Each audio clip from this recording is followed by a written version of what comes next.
அனைவருக்கும் வணக்கம். இந்த பதிவில் டிஎன்பிஎஸ்சி சிலபஸ் டாப்பிக்கோட கம்யூனிகேஷன்ஸ் தகவல் தொடர்பியல் இந்த தலைப்பு தொடர்பாக தான் பார்க்க போகிறோம். நியூ சிலபஸ் மாற்றினதுக்கு அப்புறமேல் கண்டக்ட் பண்ண டிஎன்பிஎஸ்சி எக்ஸாம்ஸ் பார்த்திங்கன்னா லெசனுக்கு பின்னாடி இருக்கக்கூடிய கேள்விகள் கூட அப்படியே கேட்கப்பட்டிருக்கு. ஸோ இந்த தலைப்பு தொடர்பான இந்த லெசனுக்கு பின்னாடி இருக்கக்கூடிய கேள்விகள் மற்றும் அதற்குண்டான விளக்கங்கள் தான் இந்த பதிவில் பார்க்க போகிறோம். கூடவே கூடுதல் தகவலையும் சேர்த்து பார்த்துருவோம். தகவல் தொடர்பு அமைப்பின் வெளியீடு திறன் மாற்றியானது ரேடியோ சைகையை டேஷாக மாற்றுகிறது. The output transducer of the communication system converts the radio signal into dash. இங்கே தெளிவாக கம்யூனிகேஷன் சிஸ்டம் அப்படின்னு கொடுத்துட்டாங்க. அதே மாதிரி வெளியீடு திறன் மாற்றி அவுட்புட் டிரான்ஸ்டியூசர் அப்படின்னு கொடுத்துருக்காங்க. அட் ரிசீவர்ஸ் அண்ட் ஆண்டனா மூலியமாக இந்த ரேடியோ சிக்னல்ஸ் ரிசீவ் ஆனதுக்கப்புறம் அதிலிருந்து எலக்ட்ரிக்கல் சிக்னலாக மாற்றப்படுது. ஸோ எலக்ட்ரிக்கல் சிக்னல் ஃபைனலாக வெளியீடு திறன் மாற்றி அவுட்புட் டிரான்ஸ்டியூசர் மூலிமா சவுண்டாவோ இல்லைனா லைட் எனர்ஜி ஒரு பிக்சராகவோ வெளியே வருது. ஃபார் எக்ஸாம்பிள் இப்போ ஸ்மார்ட் ஃபோன்ஸ்ன்னு எடுத்துக்கிட்டோம்னா உள்ளேயே இன்பில்ட் ஆண்டனாஸ் இருக்கும். ரேடியோ ஃப்ரீக்வன்சிஸ்லாம் செல்ஃபோன்ஸ் இயங்குது. Through satellite communication or towers மூலிமா செல்ஃபோனுக்கு ரேடியோ வேவ்ஸ் ரிசீவ் ஆகுது. Whether it's audio or video, செல்ஃபோனில் இருக்கக்கூடிய டிரான்ஸ்டியூசர் பார்ட் அப்படிங்கிறது speaker and monitor or display. So cellphone என்ன பண்ணுதுன்னா ரிசீவ் பண்ண அந்த ரேடியோ வேவ்ஸை எலக்ட்ரிக்கல் சிக்னலாக மாற்றி அதற்கப்புறமேல் சவுண்ட் எனர்ஜியாவோ இல்லைனா லைட் எனர்ஜியாவோ கன்வெர்ட் பண்ணுது. ஸோ இந்த கொஸ்டினுக்கு உண்டான ஆன்சர் ஆப்ஷன் ஏ, சவுண்டு. பண்பேற்றும் சைகையின் கனநேர வீச்சிற்கேற்ப ஊர்தி அலையின் அதிர்வெண் மாற்றப்படுவது அதிர்வெண் பண்பேற்றம் என அழைக்கப்படுகிறது. The variation of the frequency of carrier wave with respect to amplitude of the modulating signal is called as frequency modulation, FM. இதே கொஸ்டினை வேறு ரெண்டு விதமாக கேட்குறாங்க அப்படின்னு எடுத்துக்கலாம்.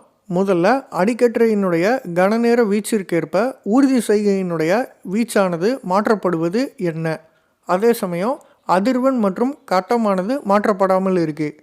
இதற்கு பேர் வீச்சு பண்பேற்றம். ஆம்ப்ளிடியூட் மாடுலேஷன் அப்படிங்கிறது பேஸ்பேண்ட் சிக்னலோட ஆம்ப்ளிடியூடுக்கு ஏற்ற மாதிரி கேரியர் சிக்னலோட ஆம்ப்ளிடியூடை மாற்றி அமைக்கிறது. By keeping frequency and phase of the carrier signal constant. இதற்கு பேர் ஆம்ப்ளிடியூட் மாடுலேஷன், ஏஎம். மூணாவது பிஎம். அடிக்கற்றை சைகையினுடைய கனநேர வீச்சிற்கேற்ப ஊர்தி சைகையினுடைய கட்டமானது மாற்றப்படும். அதே சமயம் ஊர்தி சைகையினுடைய அதிர்வெண் மற்றும் வீச்சானது மாற்றப்படாமல் வைக்கப்பட்டிருக்கும். இதற்கு பேர் கட்ட பண்பேற்றம், பிஎம். ஃபேஸ் மாடுலேஷனில் கேரியர் சிக்னலோட ஃப்ரீக்வன்சி அண்ட் ஆம்ப்ளிடியூட் சேஞ்ச் பண்ண மாட்டாங்க, கான்ஸ்டண்ட்டாக வச்சுருப்பாங்க. எதை மாற்றுவாங்கன்னா பேஸ்பேண்ட் சிக்னலோட இன்ஸ்டன்டேனியஸ் ஆம்ப்ளிடியூடுக்கு ஏற்ற மாதிரி கேரியர் சிக்னலோட ஃபேஸை மாற்றுவாங்க. எஃப்எம் அண்ட் பிஎம்மோட வேவ் ஃபார்ம் பார்த்திங்கன்னா கிட்டத்தட்ட ஒரே மாதிரி இருக்கும். ஆனால் பிஎம்மோட பேண்ட்வித் எஃப்எம்மோட பேண்ட்வித்தை விட கம்மி. இன்னொரு விதத்துலேயும் சொல்லலாம், பிஎம்மில் அதிகப்படியான இன்ஃபர்மேஷன் கொடுக்கப்பட்டிருக்கக்கூடிய பேண்ட்வித்தில் அனுப்ப முடியும். கொடுக்கப்பட்டுள்ள பட்டை அகலத்தில் அதிகப்படியான தகவலை பிஎம்மில் அனுப்ப முடியும். எஃப்எம்மை விட பிஎம் சிறிய பட்டை அகலத்தை கொண்டிருக்கு. ஃப்ரீக்வன்சியோட அப்பர் அண்ட் லோயர் லிமிட் தான் ஃப்ரீக்வன்சி ரேஞ்ச் அப்படின்னு குறிப்பிடுறோம். குறிப்பிட்ட ஃப்ரீக்வன்சி ரேஞ்சுக்குள்ளே எவ்வளோ பேஸ்பேண்ட் சிக்னலை டிரான்ஸ்மிட் பண்ண முடியுமோ அதுதான் பேண்ட்வித். அடிக்கற்றை சைகையின் அதிர்வெண் நெடுக்கம்னா பட்டை அகலம். ஒரு தகவல் தொடர்பு அமைப்பில் சைகையானது இரைச்சலால் பாதிக்கப்படுவது வழித்தடத்தில். The signal is affected by noise in a communication system in the channel or transmission medium. From transmitting and உள்ளீடு ஆற்றல் மாற்றியாக செயல்படக்கூடியது ஒலிவாங்கியான மைக்ரோஃபோன்.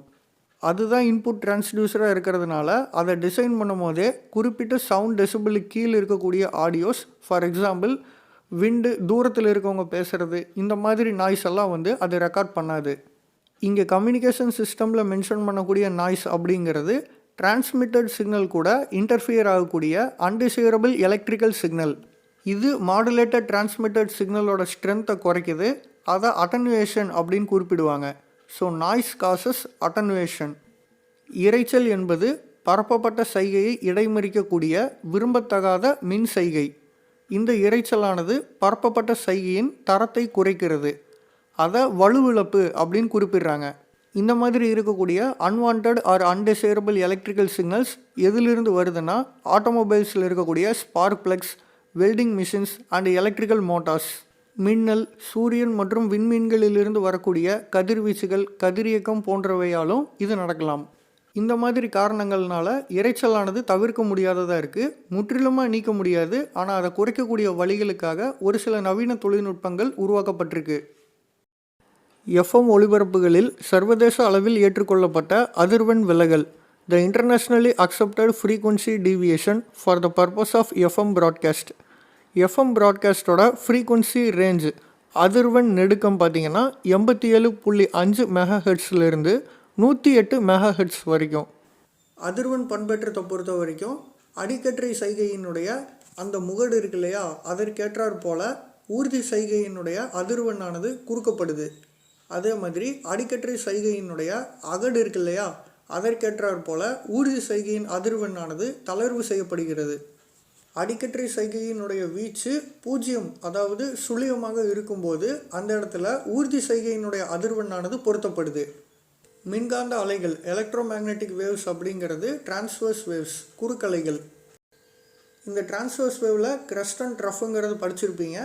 இப்போ என்ன ஆகும்னா, ஃப்ரீக்வன்சி மாடுலேஷனில் கேரியர் வேவோட ஃப்ரீக்வன்சி பேஸ்பேண்ட் சிக்னலோட ஆம்ப்ளிடியூடு ஹையாக இருக்கும்போது, அதாவது அட் கிரஸ்ட்டில் இருக்கும்போது நெருக்கமாகவும், ட்ரஃபில் இருக்கும்போது ஃப்ரீக்வன்சி கொஞ்சம் எக்ஸ்டெண்டாகவும் இருக்கும். அட் ஜீரோவில் இருக்கும்போது பார்த்திங்கன்னா கேரியர் வேவோட என்ன ஃப்ரீக்வன்சி இருக்கோ அப்படியே பொருத்தப்படுது. ஸோ இப்படி தான் ஃப்ரீக்வன்சி மாடுலேஷன் நடக்குது. ஸோ எங்கெல்லாம் இந்த வேவ் 0.8 அந்த இடத்துல கேரியர் வேவோட ஃப்ரீக்வன்சி பொருத்தப்படுது இல்லையா, ஸோ அதை தான் ரெஸ்டிங் ஃப்ரீக்வன்சி அப்படின்னு குறிப்பிடுறாங்க. ஓய்வதிர்வெண், இந்த ரெஸ்டிங் ஃப்ரீக்வன்சியிலிருந்து எவ்வளோ மேக்ஸிமம் எக்ஸ்டெண்ட் ஆகிருக்கு, எவ்வளோ மினிமம் எக்ஸ்டெண்ட் ஆகிருக்கு அப்படிங்கிறது தான் ஃப்ரீக்வன்சி டீவியேஷன், அதிர்வெண் விலகல் அப்படின்னு குறிப்பிடுறாங்க. இன்டர்நேஷ்னலி அக்செப்ட் பண்ண ஸ்டாண்டர்ட் என்னென்னா ±75 kHz. So answer option A. இதை ப்ராப்பராக ஃபாலோ பண்ணால் மட்டும்தான் ஒரு எஃப்எம் சேனலோட ப்ராட்காஸ்ட் இன்னொரு எஃப்எம் சேனலோட ப்ராட்காஸ்ட்டோட கிராஸ் ஓவர் ஆகாமல், பஃபர் ஆகாமல் தெளிவாக ஒளிபரப்பு செய்ய முடியும். இந்த கேள்வி பார்க்குறதுக்கு முன்னாடி ஒரு தகவல். கம்பியில்லா தகவல் தொடர்பு மூலிமா பரப்பப்படக்கூடிய மின்காந்த அலைகளை பற்றி. தகவல்களை கொண்ட சைகையானது ஊர்தி அலையுடன் பண்பேற்றப்பட்ட ஒரு ரேடியோ அலையாகத்தான் விண்ணலை கம்பியில் பரப்பப்படுது. இந்த அலையின் அதிர்வெண் பார்த்தோம்னா 2 kHzலேருந்து 400 GHz வரைக்கும் இருக்குது. இது மற்றும் ஒரு ஏற்கும் மின்னலை கம்பியினால் ஏற்கப்படுது. இந்த மாதிரி தான் கம்பியில்லா தகவல் தொடர்பானது நடக்குது. ரேடியோ வேவ்ஸ் அப்படிங்கிறது எலக்ட்ரோமேக்னெட்டிக் வேவ்ஸில் ஒரு குறிப்பிட்ட ரேஞ்சில் இருக்கக்கூடியது. அப்படிப்பட்ட ரேடியோ வேவ்ஸ் ஒயர்லெஸ் கம்யூனிகேஷனில் பயன்படுத்தப்படுது. ஒரு ஆண்டனாலிருந்து இன்னொரு ஆண்டனாக்கு உண்டான அதோட ஃப்ரீக்வன்சி பார்த்திங்கன்னா 2 kHzலேருந்து 400 GHz வரைக்கும் இருக்குது. ஒரு இன்ஃபர்மேஷன் சிக்னலானது கேரியர் வேவோடு சேர்ந்து மாடுலேஷன் செய்யப்பட்டு பின்னாடி அது ஒரு ரேடியோ வேவாக கன்வெர்ட் செய்யப்படுது. த்ரூ ஆண்டனாஸ் மூலிமா தான் ஃப்ரம் டிரான்ஸ்மிட்டர்லேருந்து ரிசீவருக்கு போய் சேருது. ஸோ இந்த ப்ரொபகேஷனை தான் 3 டைப்ஸாக பிரிச்சுருக்காங்க. அது பேஸ் பண்ண கொஸ்டின் தான் இது. 3 MHz முதல் 30 MHz வரையிலான அதிர்வெண் நடுக்கம் பயன்படுவது. The frequency range of 3 MHz to 30 MHz is used for. Answer option C, வான் அலை பரவல் அல்லது அயனி மண்டல பரவல், skywave propagation or ionospheric propagation. 3 டைப்ஸில் 1 டைப் ஆஃப் ப்ரொபகேஷனோட ஃப்ரீக்வன்சி ரேஞ்ச் பார்த்துட்டோம். ரிமைனிங் 2 இருக்குது. இதில் ஸ்பேஸ் வேவ் ப்ரொபகேஷனோட ஒரு வகைப்பாடு தான் சேட்டலைட் கம்யூனிகேஷன். வெளியலை பரவலின் ஒரு வகைப்பாடு தான் செயற்கைக்கோள் தகவல் தொடர்பு. இதனுடைய அதிர்வெண் நெடுக்கமானது 30 MHz முதல் 400 GHz வரை. நெக்ஸ்ட்டு 3rd டைப், தரை அலை பரவல் அல்லது மேற்பரப்பு அலை பரவல், ground wave propagation or surface wave propagation. இதோட frequency range 2 kHz to 2 MHz. இதோட இந்த வீடியோ நம்ம கம்ப்ளீட் பண்ணிப்போம். தொடர்ந்து இணைந்திருங்கள். நன்றி.